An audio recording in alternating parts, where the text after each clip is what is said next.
বা যে third umpire এটা কিন্তু ইজিলি রাখা যায় বা বিসিবি যে পরিমাণ ইনভেস্ট করছে আমরা দেখতে পাই যে বিপিএল এবারে বিপিএল কিন্তু অনেকটা প্রশংসা কুড়িয়েছে।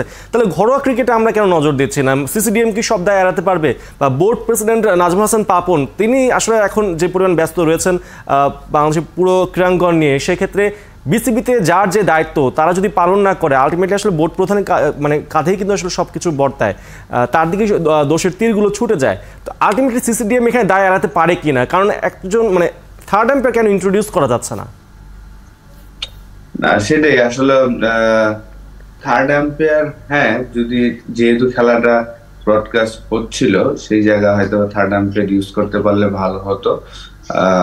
যেহেতু সুপার লিগে হয়তো বা এটা নেক্সট টাইম হয়তো ওনারা করবেন এবং ডেভেলপ কিন্তু হচ্ছিল আসলে।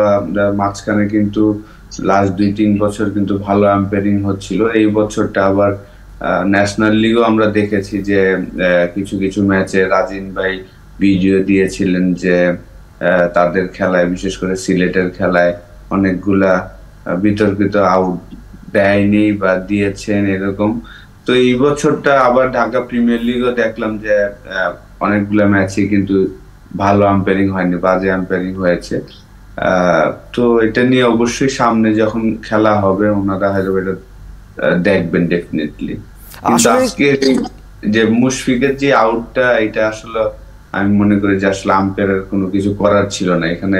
পুরোপুরি প্লেয়ার যেভাবে বিশেষ করে রনি ন্যাশনাল টিমে খেলেছেন, তার কাছ থেকে তো আসলে কেউ এটা আশা করে না, যদিও সে হয়তো বুঝতে পারেনি তার পা লেগেছে। 1, 2, 3 ঢাকায় জমি জিতে নিন 100% ক্যাশব্যাক সহ 20 কোটি টাকার পুরস্কার।